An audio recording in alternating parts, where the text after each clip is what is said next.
दोस्तों बिहार में दूसरे चरण के मतदान पर बम्पर वोटिंग जारी है और इस बीच एक बहुत बड़ी खबर निकल कर आई है। मुख्यमंत्री नीतीश कुमार अचानक अपने सरकारी आवास पे अपने पूरा दल बल और काफिले के साथ निकले और सीधा पहुंच गए किसी से मुलाकात करने।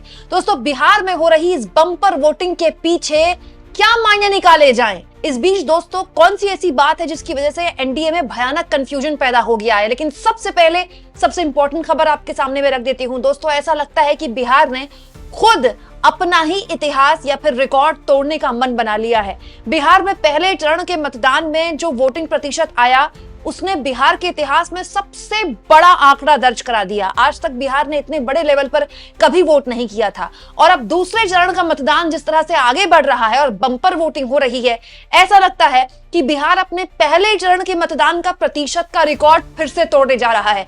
मतलब बिहार में बड़े लेवल पर लोग घरों से निकल रहे हैं और वोट कर रहे हैं। लेकिन इस बीच घर से कोई और भी निकला है दोस्तों। मुख्यमंत्री नीतीश कुमार, जी हाँ, अचानक अपने घर से निकल गए। किसके घर गए आपके सामने वो भी रखूंगी, लेकिन इस वक्त का जो बड़ा आंकड़ा है चुनाव आयोग का, पहले वो मैं आपके सामने रख देती हूँ। दोस्तों चुनाव आयोग का सुबह 9 बजे तक का आंकड़ा मैं आपको बता रही हूँ। 14.55% मतदान हो गया है, जो पहले चरण के सुबह 9 बजे तक वाले आंकड़े से ज्यादा है।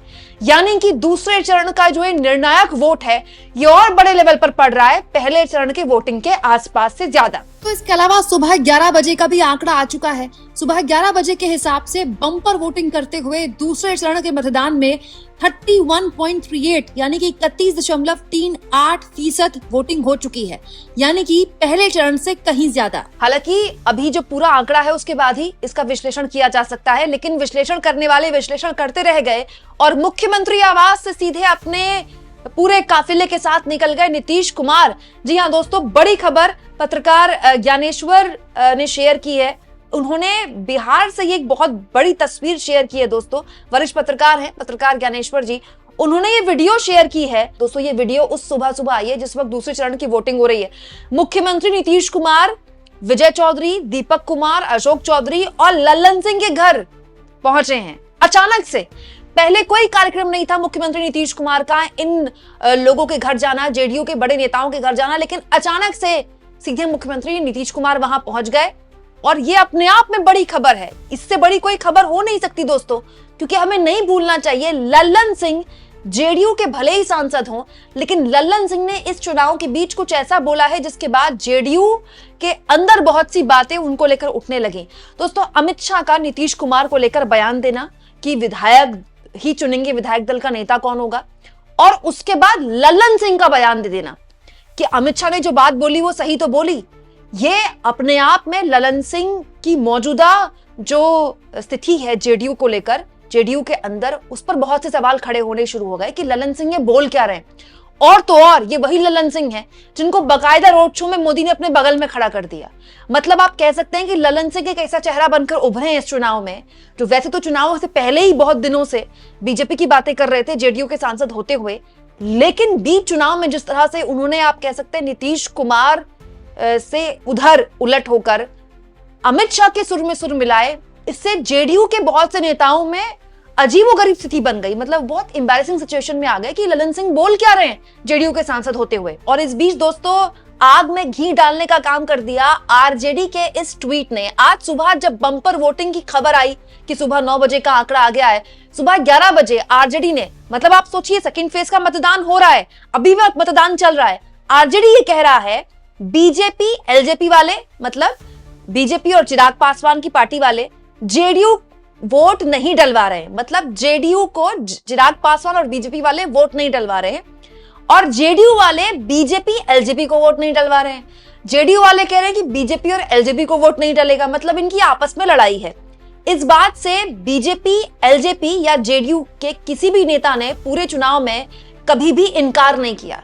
मतलब आरजेडी ये कह रही है कि जेडीयू का वोट बीजेपी को नहीं पड़ रहा है, जेडीयू का वोट चिराग पासवान की पार्टी के उम्मीदवारों को नहीं पड़ रहा है, और इस बात से किसी भी एनडीए के नेता ने, जेडीयू के नेता ने, खासतौर पर जेडीयू के किसी भी नेता ने, पूरा चुनाव निकल गया लेकिन इस पर कोई भी प्रतिक्रिया नहीं दी। और इस बीच दोस्तों आज सुबह जब से वोटिंग हो रही है, अचानक से ये पोस्ट भी सोशल मीडिया में खूब वायरल होने लगा है। हालांकि किसी भी ने भी आधिकारिक तौर पर पोस्ट नहीं किया है, लेकिन ये वायरल किया जा रहा है। अभी किसकी तरफ से किया जा रहा है ये तो खैर आप समझ सकते हैं, लेकिन देखिए कौन वायरल, लेकिन देखिए इसमें क्या लिखा है, तेजस्वी यादव और नीतीश कुमार पास में, नीतीश कुमार बीच में, इसको बड़ा करके दिखाया गया नीतीश कुमार को, जहां तीर नहीं वहां लालटेन ही सही। मतलब आप सोचिए दोस्तों, अगर ये कहा जाए कि आरजेडी वाले इसको प्रमोट कर रहे हैं, इसको आगे बढ़ा रहे हैं, तो गलत नहीं होगा, क्योंकि आरजेडी ने पूरे चुनाव में जो एनडीए के अंदर भीतरघात मची हुई थी मुख्यमंत्री के चेहरे को लेकर और वोट ट्रांसफर ना हो पाने की आशंकाओं को लेकर, उसमें खूब मौज ली है, खूब राजनीतिक फायदा उठाया है, और वही काम आरजेडी यहां पर कर रही है। हालांकि दोस्तों मैं फिर कह रही हूं, आरजेडी ने ऑफिशियली ये शेयर नहीं किया है, लेकिन अब इस तरह की शेयरिंग अपने आप में बड़ी दिलचस्प बना रही है। वोटिंग के दिन लोग कह रहे हैं जहां तीर नहीं वहां लालटेन ही सही। आपको भी याद होगा इस चुनाव में एक नारा खूब चला, कम से कम सोशल मीडिया में तो चला ही चला, कि तीर ही लालटेन है, लालटेन ही तीर है। वहां जहां पर जेडीयू का कैंडिडेट नहीं है, जेडीयू का सिंबल नहीं है, वहां पर बीजेपी को नीतीश कुमार का वैसे वोट नहीं मिल रहा जैसे 2020 में मिला था। और जाहिर तौर पर ये एक ऐसे दिन जिस दिन निर्णायक वोटिंग हो रही है, ये अपने आप में एक बहुत ही असमंजस की स्थिति एनडीए में पैदा करता। इसीलिए दोस्तों सामने आए जेडीयू के नेता, जेडीयू के तमाम नेता सिलसिलेवार तरीके से आज सोशल मीडिया में अपने मैसेज दे रहे हैं कि ये जो पूरा मैसेजिंग है आरजेडी की, ये झूठ परोस रहे हैं, ये बिल्कुल एक नंबर का झूठ है और कोई ऐसे गतिरोध वाली बात नहीं है। और ये देखिए बकायदा यहाँ पर सारे सिंबल्स लगाए गए जेडीयू द्वारा, जेडीयू का जो तीर का मान है वो भी, भाजपा का सिंबल, एलजेपी का सिंबल हेलीकॉप्टर, इसके अलावा हम पार्टी का सिंबल कढ़ाई, और उसके बाद सिलेंडर जो कि उपेंद्र कुशवाहा की पार्टी का सिंबल है। एनडीए एकजुट है, अटूट है, इसके सभी 5 दलों को जनता का आशीर्वाद मिल रहा है। भ्रम फैलाने की तुम्हारी कोई कोशिश सफल नहीं होगी। महागठबंधन वालों सुन लो, जेडीयू की तरफ से आज कहा जा रहा है कि महागठबंधन वालों सुन लो, ये भ्रम फैलाने की तुम्हारी कोशिश सफल नहीं होगी।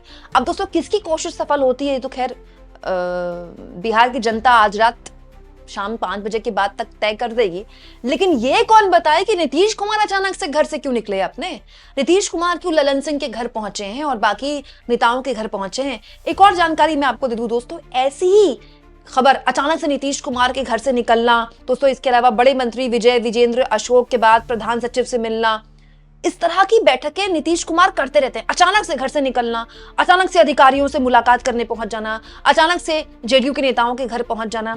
जब ये खबर आई थी इसी साल मई में, ये वो वाला दौर था जब नीतीश कुमार पलटी मारेंगे, अचानक से मार्केट में खबरें चलने लगी थी कि नीतीश कुमार फिर से पलटी मारने वाले हैं। उसके बाद से वो खबरों पे विराम लग गया, हो सकता है कोई बातचीत हो गई हो बीजेपी और जेडीयू के बीच में, लेकिन ये इस तरह की जो औचक लोगों के घर पहुंच जाना, नेताओं के घर पहुंच जाना, मुलाकातें कर देना, नीतीश कुमार इससे पूर्व में करते रहे, इनका अंदाज रहा है। लेकिन वोटिंग के दिन, तब जब सोशल मीडिया में इस तरह की खबरें चल रही हो, बम्पर वोटिंग हो रही हो, जेडीयू के नेताओं को सामने आकर कहना पड़ रहा हो कि ये सब अफवाहें फैला रहे हैं, इस तरह से नीतीश कुमार का घर से निकलना अपने आप में बड़ी दिलचस्पी पैदा करता है। दोस्तों आप इस मुद्दे पर क्या सोचते हैं तब जब बिहार अपने दूसरे चरण का बिल्कुल निर्णायक वोटिंग कर रहा है? कमेंट बॉक्स में जरूर लिखें और जितना हो सके चैनल को शेयर भी करें और सब्सक्राइब भी।